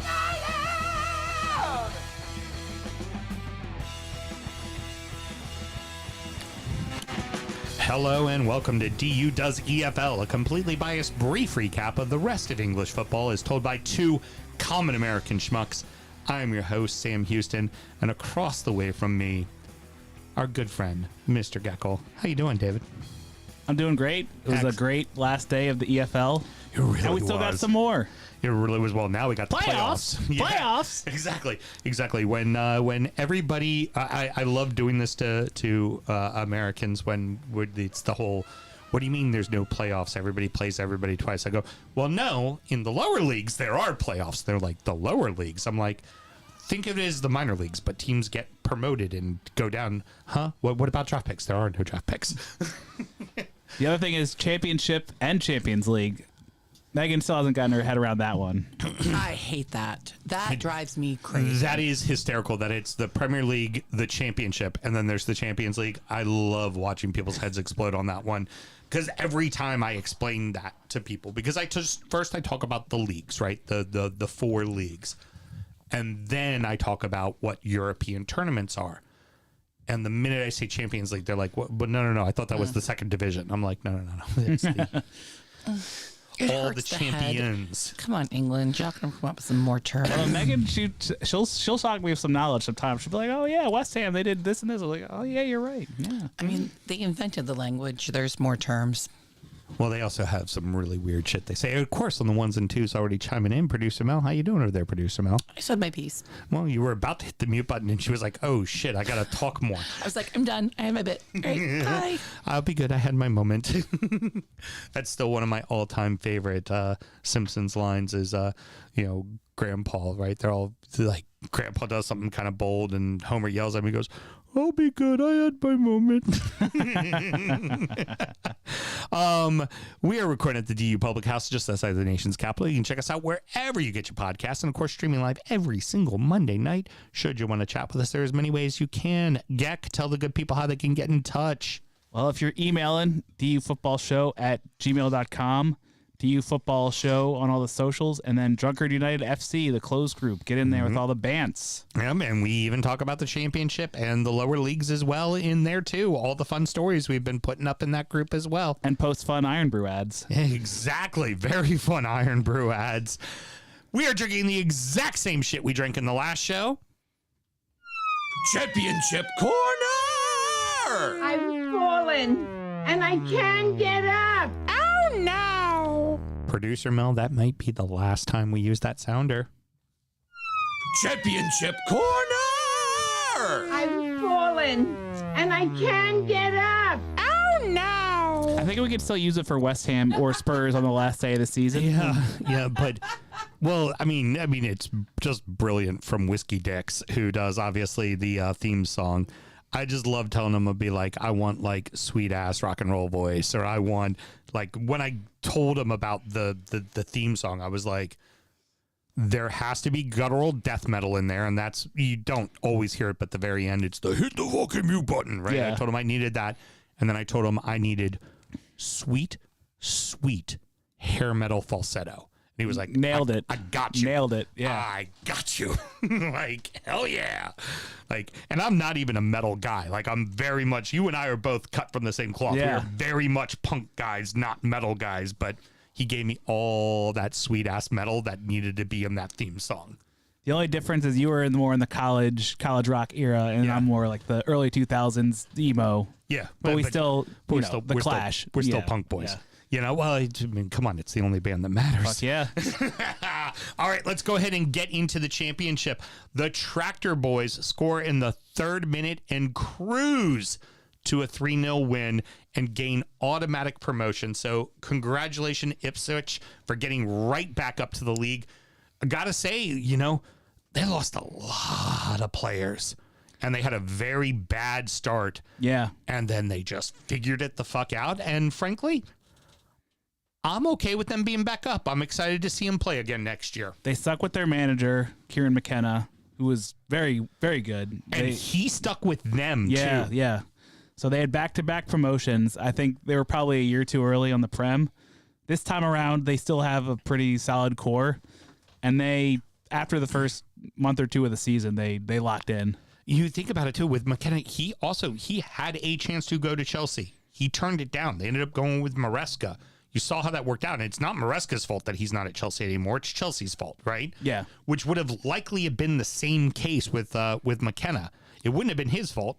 It would have been fucking Chelsea's fault that they got rid of him. Yeah, for sure. And like you said, they're where they need to be. This is, when we talk about clubs coming up, this is a sizable club. Yeah. Right? They have a Yeah. decent stadium. They're a one club city. Like, this is a team that if they do it right, And really, it's a 2-club region. right, it's them Yeah. and Norwich, Yeah. and that's it. Yeah. Like, there's nothing out there. There No. ain't even a lower league, like lower league clubs out there. There are those 2 cities and farm, hence the old farm derby. But only a 45-minute flight from Amsterdam to Norwich. Yeah, no shit. Yeah. Nice, very Yeah. good. That's need to know information Yeah. right there.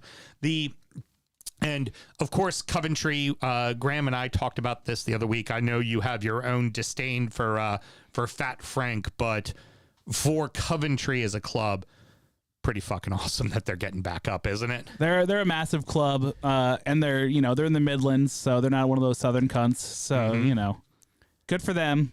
Good, shout out to the Specials. Brentford going to be able to keep up what they kept up with this last season. Is Fulham aging out? Is Silva staying? Is Palace without Glasner? And this, like, what Probably are they going to Mateta, be? yeah. What are they going to be? There are a lot of fucking questions about a lot of fucking clubs. Can in the Leeds and Premier League. Sunderland keep it up? Right. There is opportunity. We had that run of like 2 or 3 seasons in a row where all 3 that went up went back down. I don't think we're going to be seeing that for a while. I hope not. And generally in the history of the sport, the money has changed recently, but it's been an anomaly that 3 clubs have gone down in the same season. And then for it to happen twice in a row I don't think it's like ever happened. Right. So let's go ahead and get to the only spot that really mattered, because outside of that, Ipswich was going up. It was going to be Southampton because them and Ipswich drew in the midweek. Yeah. And it was Millwall and Borough. Those 3 teams are in the playoff spot. So we were to the final playoff spot, which was Wrexham, who was holding the spot going into the final day, with Hull 1 point behind and Derby County 2 points behind. So all to play for. And right off the bat, Derby County actually take an early lead. And with Wrexham also going down to Borough, put Derby County in the spot. Yeah. They were in. That's where they were. Now, that was also then helped by Hull going down to Norwich. But immediately after Hull went down, penalty, Ollie McBurney, goal, 1-1. So Hull is now back to 7th. Derby County is in 6th. And Wrexham's in 8th, right? Now, this would start to switch around a lot early, but by about 70 minutes, it was kind of figured out for the most part.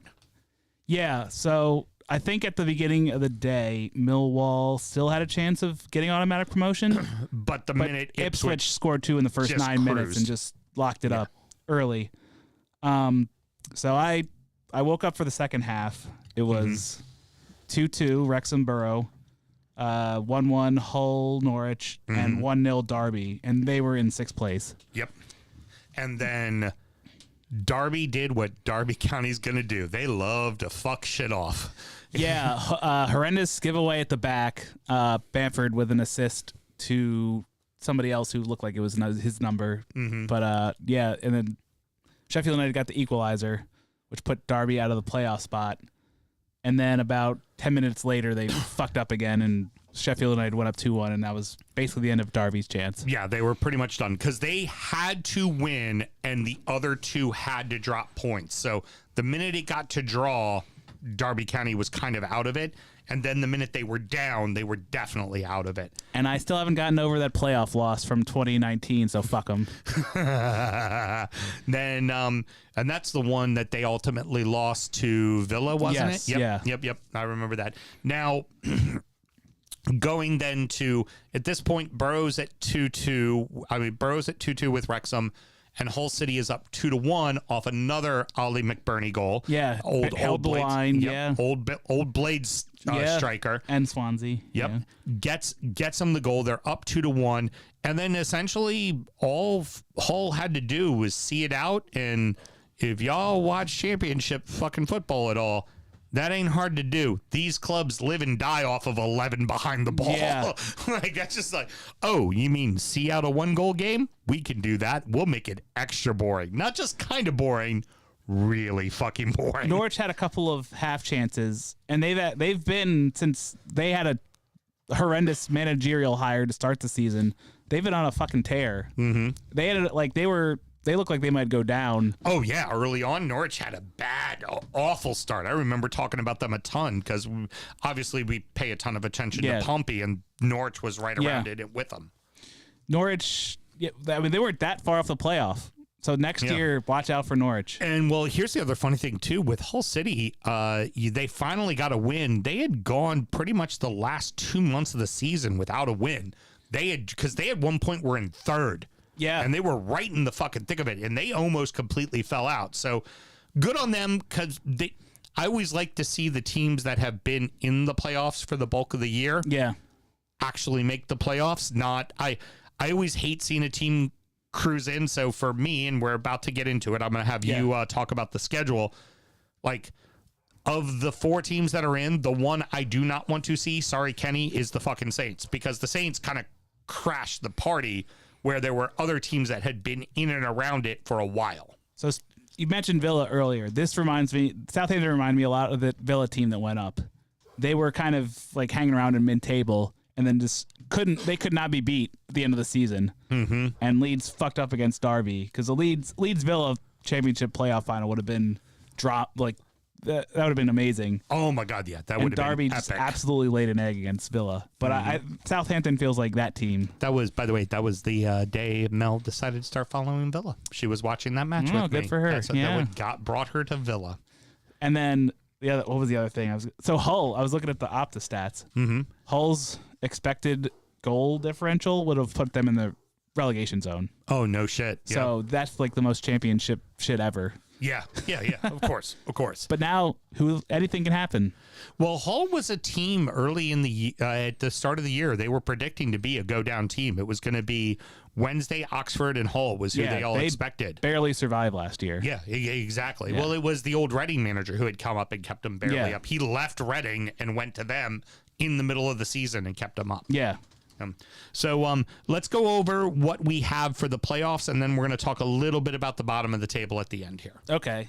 So we have Hull versus Millwall in the one playoff, and we have Middlesbrough versus Southampton in the other one. And so those matches, we have Hull and Millwall are playing Friday at 3, and then Monday the 11th at 3. Okay. And Borough Southampton, we've got Saturday at 7:30 and Tuesday the 12th at 3. And then the final is Memorial Day weekend on Saturday at 10 a.m. Very good. Very, very good. Now, we all want to see Millwall only if West Ham survive. Otherwise, we do not want to see Millwall in the. We want to see them play each other next year. Yeah, we don't care what it. division. I think we'd all rather see it in the Prem. That would it be just much funnier. Yeah. Especially because, like, think about the pomp and circumstance that went into the Tyne-Wear from Peacock, which was deserved. I'm so glad it was that they did that. Imagine what NBC and Peacock are going to do for that London derby with Millwall and fucking West Ham. I hope they're behind a very strong barricade. Yeah, no shit. We need to protect Rebecca Lowe. Yeah, Millwall will not care. They'll be like, we don't really give a shit if the whole world's watching. There will be a riot. We brought knives. We're fucking people up. And as a Leeds fan, Millwall, there's no way they stay up next year if they make to the Prem. Oh God, no. No. God, no. And I think even Millwall knows that. I think Millwall looks and goes, are we going to be Derby County? Yeah, There's no chance. For me, I wouldn't mind seeing Borough back up. I really wouldn't mind seeing Borough back up. Hall would be fun, but I think Hall would go right the fuck back down. For me, it's just not the Saints. Yeah, and they're the clear favorites, unfortunately. Yeah, because they're coming in hot. They are coming in real hot. Yeah, they haven't. I don't know their form exactly, but I mean, they beat Arsenal in the FA Cup. They gave City all they could handle. They've flown up the table. Yeah. They're the odds-on favorite. Yeah, they are, and it's honestly, it's probably going to likely be them because I don't know if Hull or Millwall are ready for that game in Wembley. Yeah, Southampton will be. Yeah, Southampton absolutely will be ready for that game. Now, at the bottom, Wednesday finished the season with a win, which means they ended on exactly 0 points. So I was glad to see them not finish on negative. Yeah. Because it's not like we're all big fucking Wednesday supporters here. We're not a particularly Some of us don't really particularly like them. Yeah, just even care about either of the Sheffield clubs as a whole. But fans didn't deserve what happened to them. And it's good to see that they won't start on negative 15 next year. It's exactly what I was about to say there. The takeover has been completed, and they don't start on a negative 15. Now, I think they've got a long way to go. I think they've got a lot of rebuilding to do before they make it back up to the championship. They are ultimately a championship side. That's where they should be. That's what they are. Yeah, for sure. But it was despicable what happened to them as a club. And love them or hate them, you can still have an understanding that no supporters deserve that. They don't deserve to have that happen to their club. Yeah, you don't want to see it happen to Reading. You don't want to see it happen to Sheffield Wednesday. You don't really want to.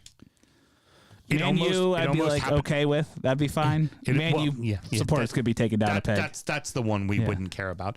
But you think of, Bolton or why am I forgetting their name? Bury, Bury, who ultimately was folded. And that was that was people in the Or city were combi, just yeah. like, we're just handing money. And Shrimps Out from Macombi, I didn't put it into the notes, but they ultimately faced relegation and are going down to the National League Yeah. North, which is a shame because it seemed like they had done just enough to fight their way out. Yeah. But ultimately got relegated, which is really a shame for them too. So, and you don't like to see that for these clubs. Like, No. you can go down because you suck. That's fine. But Yeah. you shouldn't go down because your ownership doesn't fucking care Yeah. and fucks you over. Yeah. We talk about this and they don't understand it on an American level. You are the steward of the club. The last person to touch Well, the an English level. yeah. The last person They get to it on an American level. It's all about the money. it's all about the money and it's all about the owner, right? Yeah. The last person to touch a trophy on an English club or a European club is the fucking owner. The last person That's to what. touch a That's trophy. how it should be. The first person to touch a trophy in any American sport is the fucking owner. Yeah. Like, that's not how it should be. No. You are the caretaker. You may own it, but Yeah. it is a privilege to own it. Yeah. It is not a right to fucking own it. And I hate seeing that for clubs. So at least Wednesday starts with even points next season. And they can fuck off next year. Yeah. But at least they can fuck off at an even level. Right, precisely. Now, not a ton of drama in League One. Stevenage held on to their final playoff spot with a 1-0 win over Wigan. So they will be joined by Stockport, Bradford City, and Bolton in the playoffs. Stevenage did leave it late. Yeah, they did, but they figured out a way to survive. And that's who all will be in there for them. Why don't you go over real quick what the playoff schedule is there, and then we'll talk about the bottom of the table. So in League One, we have Stevenage versus Stockport County on Saturday at 10 a.m. And then on Wednesday, the home fixtures reverse at 3 p.m. And then we've got former Premier League clubs Bolton and Bradford City playing Saturday at 3. And then Thursday, May 14th at 3 at Bradford. No. And then the final is Sunday, May 24th at 10 a.m. Graham and I have been saying it the whole season. We're softies for Bolton. We'd like to see Bolton back in the championship, especially considering, as we just talked about, they were one of those teams that were at the very bottom of League Two at one point. But shouldn't we be punishing them for bringing us Sam Allardyce? Yeah, it's true. There should be a little bit of hate for that. Yeah. And they are the Big Sam Express. So Stevenage has never been in the championship. So that'd be fun. Okay, there's something to there we root go. for. Bradford City's a Yorkshire club. I know I'm supposed to. I don't mind them as much because they haven't really played Leeds since I've supported them. But So if they haven't brought me pain. But if they're a Yorkshire club, Yeah. I mean, if suddenly we're playing fucking Tranmere in the fucking Premier League, I'd be like, fuck Tranmere. Yeah. Like, Anthony Taylor can suck a dick. yeah, exactly. Or no, Mike who was Dean. it? Mike Dean. Dean. Yeah. But the Stevenage, that would be nice. For me, I'm ultimately pulling for Bolton just because they haven't been up in a while. There's Stockport is also one of the teams that had the meteoric rise with Wrexham. Just Yeah, they Wrexham did. ended up ultimately going Overtaking ahead. them. Yeah. So it'd be kind of cool to see Stockport get up to the championship just because they've had that kind of rise as well. Yeah. All four of these clubs, you could find some common joy. There's enough of a reason to be like, yeah, I'd be okay with that, right? But yeah, Bolton belong in the championship. Yeah, that's exactly where they belong. That's for sure. Looking at the bottom of the league, the O's survived relegation with a 2-2 draw at home to Burton. But that's only because Exeter City lost. Because if Exeter City had won, the O's would have gone down on goal differential. And Leyton Orient's gaffer, Richie Wellens, went off on his post-game presser. Like, apparently some of the players didn't go over and applaud the fans, and he was like, and then we're out celebrating with their like friends later, and he was like, the fuck you doing? You've been a disappointment all year. Like, why the hell aren't you? The supporters deserve it. You've been so bad. You deserve to fucking, you better go thank them. And then you don't. Yeah, good for him. That's for sure. Yeah.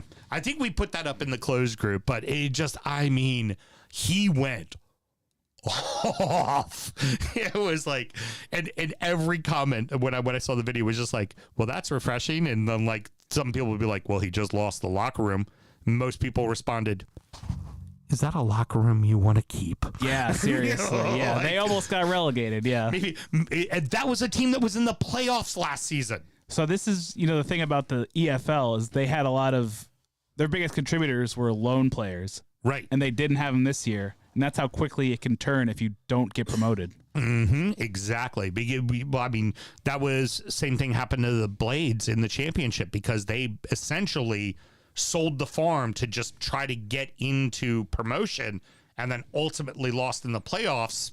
Well, honestly, lost the final game at Wembley. And that just, it fucking did them in. Yeah, and then they had to sign all ex-Leeds players. And they had to make Leeds go, well, I don't really hate Patrick Bamford or Calvin Stewart or Calvin Phillips. All right. So finally, Bromley, MK Dons, and Cambridge United, which we're all very excited for, earned automatic promotion from League 2 to League 1. We have Salford, Notts, Chesterfield, and the darlings of this year's season, Grimsby Town, have made the playoffs. Mariners, baby. Let's fucking go. Yep. So tell us about the playoff schedule for them. So this is funny. So remember how Grimsby beat Man U in the League Cup? Mm-hmm. They're going to be playing Salford.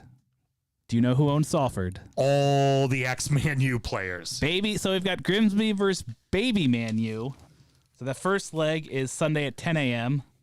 And then the second leg at Salford is Friday, May 15th at 2:15 p.m. Mm-hmm. And then we have Chesterfield versus Notts County Sunday at 1 p.m. And then the second leg is also on Friday at Notts County, but this one's at 3. Notts County is the team that went up with Wrexham out of the National League, and Chesterfield won the National League the very next year. So yeah, it's a couple of teams that are recently back in the professional ranks fighting to go back up. So Notts County beat Chesterfield to get promoted to League 2. Mm-hmm. And then, it was the very next year, Chesterfield won it. Yeah. Yep, went back up. So real quick, Aki, because we always keep an eye on them, finished the season on a loss, but they did finish comfortably in 16th, which is good. Like solidly mid-table. Yep. Well, and they're one of the original 12, but they're also a tiny club. And they're never going to have that spending power that a lot of teams you're starting to see from the National League. They just need to finish comfortably 10th in League 2 and just stick around. And like, they don't have to keep up with the Joneses. Yeah. They just need to stay in the fucking league. That's really the key. Get a win in the third round of the FA Cup every 5-6 years. You are perfectly fine. And then finally, Newport County did hold on and survive. So the potato patch stays in professional football. Christian Fuchs's Newport County. Exactly. Very good. I like that. Yeah. And they stayed up, and it looks like Harrogate and Barrow find themselves falling out to go to the National League. Yeah, no posh Yorkshire derby next year with Harrogate and York City. I love it. Now, that is going to wrap it up, but I know you have some fantastic parting words as we piggyback off of the game that was York City and Rochdale. Tell us about how Rochdale's doing. So I kept an eye on our friends from the FA Cup this year, and I also kept an eye on Rochdale because they're on an insane number of points. Mm-hmm. So they took care of the cunts, Scunthorpe. So I was one of 3 curse word teams. I was more focused on these cunts than Liverpool Man U at the time. So it looked like they were free and clear. They're up 2-0, and then Scunthorpe go Route 1, goalkeeper assist. It's 2-1 in the 81st minute. Rochdale sees it out, so they will go to the National League playoff final. Very good. Where it's going to be between a rock and a hard place, because the Wood is going to the National League final. This is a hard one because you want Rochdale to win just because they had 106 fucking points, for fuck's sake. Well, like I said, but they're playing the Wood. I have a long memory. Rochdale is one of the teams that beat Leeds in the third round of the FA Cup. So let's up the Wood, baby. Up the Wood. I mean, who does not want to see the mighty Wood in the fucking professional ranks? They've never been to the EFL, so that would be awesome. That Rochdale's would be been there. so awesome. Very good. There do need to be 2 automatic promotions for the National League. It's ridiculous. Rochdale has to do this. All right. So I also see we've got the North and the South to see who's getting promoted to the National League. Yeah. So our friends Macclesfield in the North and Weston Supermare in the South were in the playoff. Unfortunately, they both lost. So Oh no. So I guess I'll go over the 3 National League finals. So the National League, we've got Sunday, 10 a.m. We've got, like I said, Boreham Wood versus Rochdale at Wembley. And that's this Sunday, right? Yes, this Sunday. Very good. Cool. The National League North, we have South Shields versus Kidderminster Harriers. We've Saturday at seen the 7:30. Kidderminster Harriers in the third round before. Yes, we have. And then South Shields north of Sunderland. So very not cool. really south. I heard. And then the National League South, we have Hornchurch, who dispatched the Seagulls. They'll take on Torquay United Saturday at 10 a.m. Very good. All right. Well, thank you very much for hanging out, everybody. And probably the end of the EFL show. Maybe I do one with Graham next week, or maybe we just add that to the end of the main show. But like to thank all of you for coming along on the ride. And if for some reason you've never checked out our main show, you should probably go check out DU Football Show, where we talk about the Prem. You know, that's the one we've been doing for 8 fucking years. I mean, I guess that's the main league, you know. Yeah, kind of. But next up is Injury Time, where we're going to preview the weekend's action. We're going to talk about the beers we were drinking, check in on our adopted club, and see how we did in fantasy. Should you want to support the show, Gak, how do you go about doing it? That's DU Football Show / patreon.com/DU Football Show. Very good. You were going to get through it. Yeah. I forgot the Patreon part. That's the most important part. Yeah, I mean, For just $5 a month. For nothing. I mean, you are a fucking Patreon. You would think you would know how to go about doing it. See, my brain is all fogged because of all this EFL talk. It's all down on my penis. Yeah. For the price of a gallon of gas.